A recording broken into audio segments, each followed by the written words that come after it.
I'm Marvin Winstead, a native of Nash County, almost a lifelong resident of Nash County.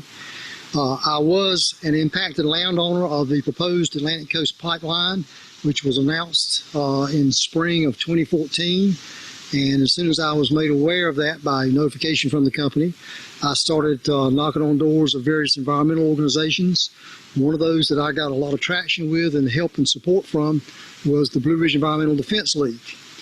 And like I said, starting back in May of 2014, efforts began then to find out what the ACP was. I know what the company said it was, but we dug into it to find out more of what the project really was. And the rosy picture that the companies painted of this project didn't match up with what we found out about it. We're here in Nash County. We're in the Red Oak community of Nash County, which is about 5 miles north of our county seat of Nashville. We're on the banks of Swift Creek, which was one of the creeks that would have been crossed by the proposed Atlantic Coast Pipeline. This stream is designated, stretches of it are designated as pristine waters by the U.S. Geological Survey, and that's quite a compliment to the landowners with the property adjoining the stream, that they've taken such good care, conservation measures of their land and fields, that the water meets that pristine designation. This stream is also home to several rare and endangered aquatic species, as well as flowers and flora. So this would all have been at risk had the pipeline construction gone forward. And when I say rare and endangered, I don't just mean, this is the only place, one of the few places left in the world, this small geographic area here, where certain aquatic species and so forth can still be found. And it would just be a tragedy if some of those endangered species vanished as a result of the construction process of the Atlantic Coast Pipeline. As a landowner, I said earlier I was an impacted landowner. I did not want it coming across my property. I live on a small family farm of about 70 acres, and they were going to literally come through my farm on a diagonal and slice it in half and take up 11.57 of my 39 cleared acres of land, of my cropland.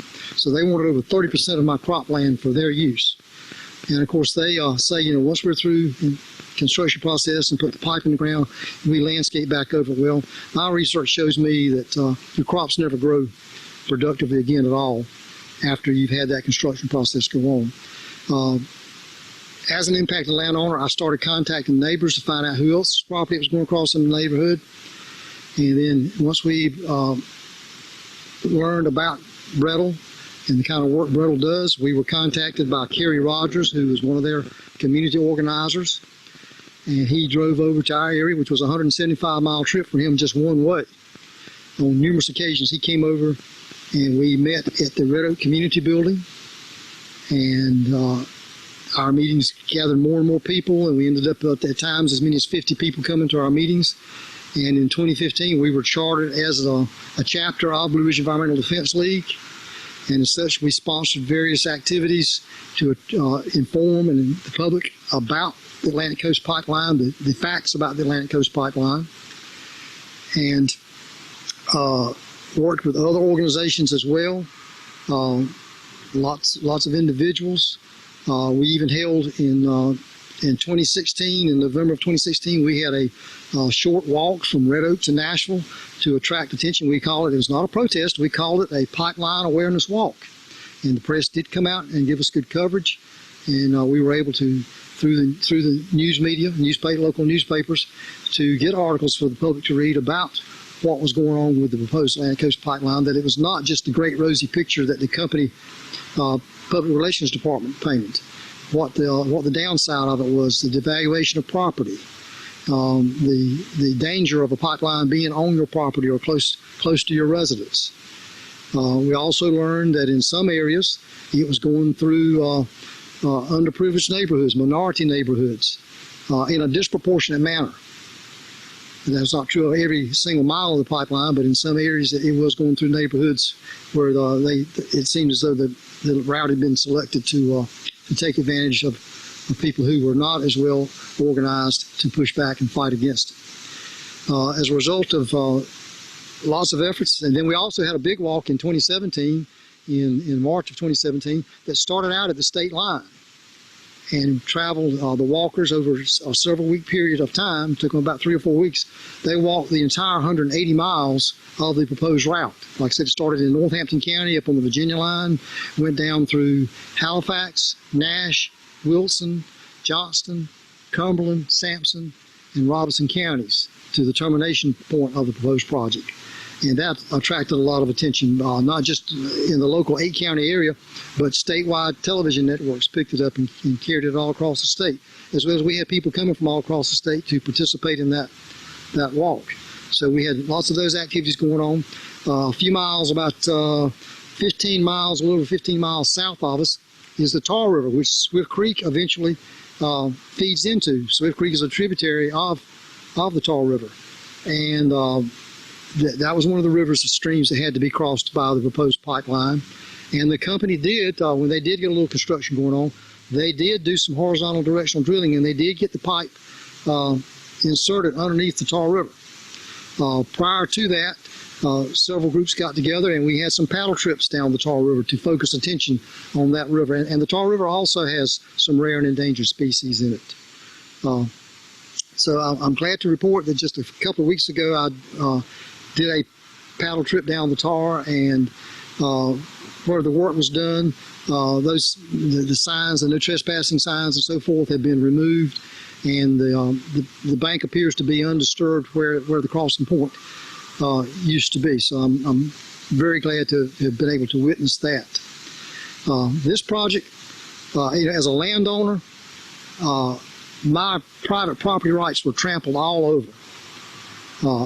The companies, like I said, paint a very rosy picture. One of the landowners told me I had nothing to worry about. They put the pipe in the ground, landscape over it, and I would forget about it being there.